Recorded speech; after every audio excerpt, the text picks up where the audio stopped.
Hi everyone, today I want to teach you about matter. Right, speaking to you is Mr. Tizwi from Qualigent. So by the end of this lesson, you should be able to describe ionic and covalent bonding. You should also be able to define the Avogadro number. And you should also be able to calculate the relationship between the mole and the molar mass or the atomic mass. Should also be able to calculate empirical formula and molecular formula. Then lastly, you should be able to calculate the concentration of solutions in mole per decimeter cubic or grams per decimeter cubic. Right. Now, we agreed that an atom is the smallest particle of an element that can take part in a chemical reaction. So atom is the smallest particle of an element. Remember, I've got many elements that we have, including hydrogen, oxygen, boron, zinc, copper, etc., etc. So each atom consists of a very small, a very dense nucleus which contains protons and neutrons surrounded by orbiting electrons. The structure of the atom. Ring nucleus. That nucleus contains protons and neutrons. Then surrounding it, you have got what? Electrons. That will be circular. Now, let us have a look at this table. We have got a column for particle, position, charge, and mass. So we've got the particle called proton. Proton at position at nucleus, the charge is positive. Then the mass is 1.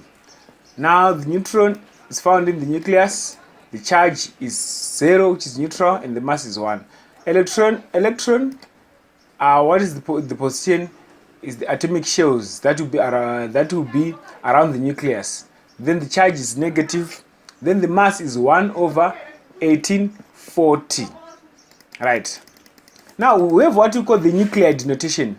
The nuclide notation has this layout whereby tina x to the power of a in subscript z, x in an element symbol, then a uyo the nucleon number, then z is the proton number. Z is the proton number. So e.g. an element carbon may be represented like this, whereby we've got C12-6. So you're saying that meaning the carbon is 12 nucleons, of which 6 are protons. C is the chemical symbol for the element. Normally, the word element, for instance, carbon, normally the letter change tangona the first letter C. But in my exceptions, mama elements and tanga anita different letters to their words. Now, so here we are saying that 12 is the nucleon number or mass number.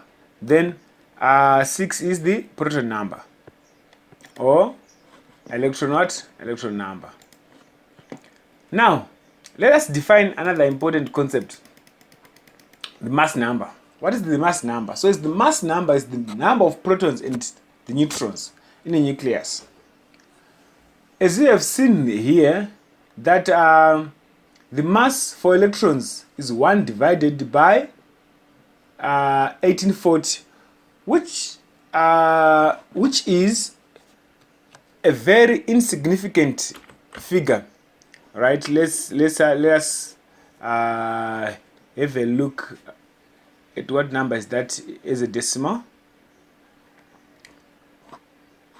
Right? If we say 1 divided by 1840, that's 0.000000000, something that is insignificant. So the mass is normally the mass of an element is coming from the protons and the neutrons.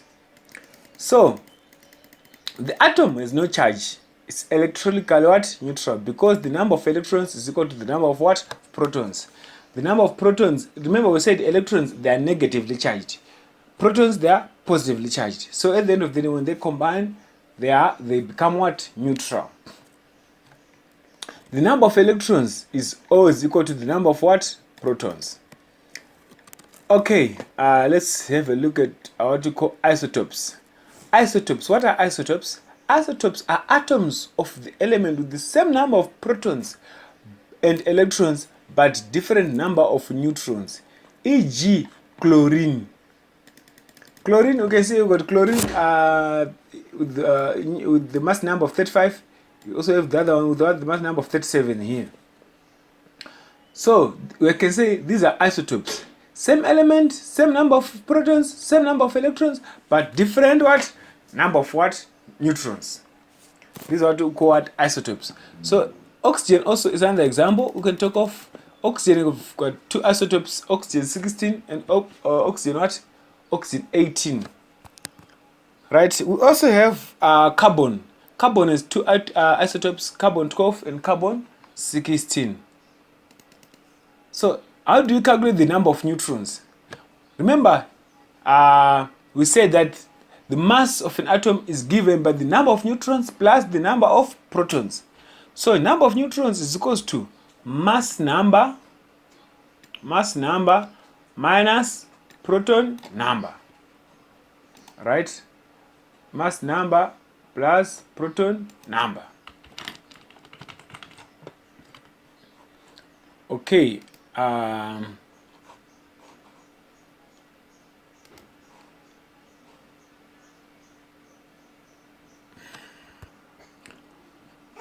Taking, for instance, if you want to calculate the number of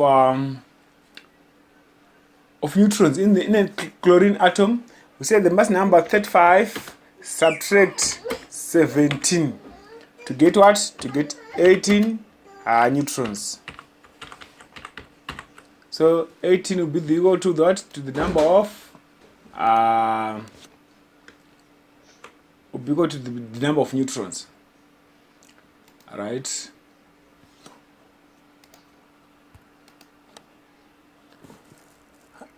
Right, let's proceed.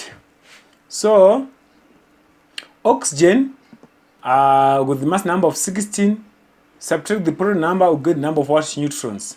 So you can practice with other examples like carbon 12, carbon 16. Right, let's quickly jump on to what we call the periodic table. The periodic table. So this periodic table is just like an instrument that we use in our calculations in chemistry. So it's a way of classifying elements. Elements are arranged in order of increasing proton number. Starting from 1, the hydrogen, being hydrogen, the first one, hydrogen, right? Tienda, until the last element. But as per our syllabus, you are required to know the first 20 elements. All right. Periods are rows in a periodic table. It shows the number of shells the elements have. So the number of shells, the number of shells is indicated by the what? The row in which the element is in. Right? Groups are columns in the periodic table. So remember, a table, there will be also columns. So those columns, they are called groups. So my group anoratidza the number of electrons in the outermost shell, and we call this the valence number. Right? The number of elements in the outermost shell is represented by the what? By the group. Metals are elements in group number 1, 2, and 3, except boron and hydrogen. Hydrogen is in group number 1, but it's not a what? It's not a metal. Then non-metals are elements in group 4, 5, 6, 7. Right? And also have group 7, we'll call this halogen. Then group 8, halogens, group 8, we call them noble gases. Right? So this is an example of a periodic table. These are what? These are the columns. These are the columns. These are the columns, and we've got these rows. These are the rows, right? So I'll send you your soft copy so that you can print it, or you can just use it as a soft copy. So let us have a look at the first 20 elements of the periodic table with hydrogen, helium, lithium, beryllium, boron, carbon, nitrogen, oxygen, fluorine, neon, sodium, magnesium, aluminum, silicon, phosphorus, sulfur, chlorine, argon, potassium, calcium. Right. Now let us have a look at what we call bonding. Right. So bonding is coming together. Is coming what? Bonding is combining. Let's say combining. When two or more atoms combine together to form what we call a compound. Right. This joining is in two types. We have what you call ionic bonding and covalent bonding. So with ionic bonding, it's the bonding between a metal and a non-metal. Ionic bonding. Metal and a what? And a non-metal. Metals are those elements in group 1, 2, 3, right? Form positive ions, right? They give out electrons. While when they are giving out electrons, they form what you call positive ions. What is an ion? An ion is a charged atom, right? Let us have an example here. Sodium and chlorine react together. Let's say we've got the sodium and chlorine. Sodium and chlorine. Sodium is a what? Is an atom. Then chlorine is also what? An atom, right? Sodium is a metal. Chlorine is a what? It's a non-metal. So these two forms what you call a what? Ionic bonding. Ionic bonding. Because there is a metal and a non-metal. Right? So sodium gives electrons to chlorine. So this is an electronic what? Donor. It gives electrons. Chlorine accepts the what? Given what? Electrons. So like here, this is the structural representation of sodium, whereby sodium from the periodic table, it has what? 11 electrons. So the first shell contains a maximum of what? 2 electrons.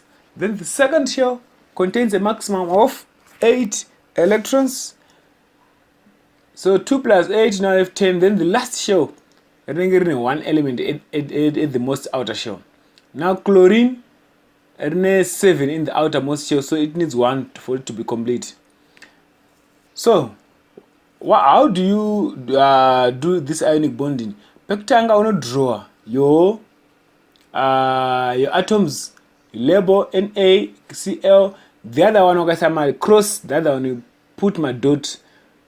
So normally they are called dot cross diagrams. Then obviously that's the arrow to just die. So obviously my angles are targeted ions, right? They are charged. They are now charged because they have lose what? Electrons. So kuno kwakudraw asara R2 uku wakudraw chi the outermost shell quite out the X ush akumsoro kunoku ndo wakudraw aweko kunoku anditi. Now the formula becomes what? NaCl apa tineka plus uku tineka chika minus. Saka the atom rinenge richigaina give it a what? Negative. The atom rinenge richigiva will give it what? A positive. Right. Right, let's just have another example for magnesium and oxide. Can you try the diagram for magnesium and oxide? You need to look for a number of what? Of electrons does magnesium have, and you need to look at the number of electrons does have oxygen. Then you draw a diagram like this. So this is how we do represent ionic bonding on a diagram. Sodium and oxygen also forms what we call what? Ionic bonding, right? Now we have spoken about ionic bonding. Let us now have a look at what covalent bonding. So it is formed when nonmetals share electrons so that each atom gains a noble gas configuration. Right. In this case, they don't donate, but they say, look, let's share the electrons that you have so that they will have stable outer shells. Let us have a look at hydrogen. A hydrogen atom and a hydrogen atom can come together and combine to form what you call a bond. Okay, I shall prepare another video to finish this concept of bonding. It's bye bye for now. Enjoy your day.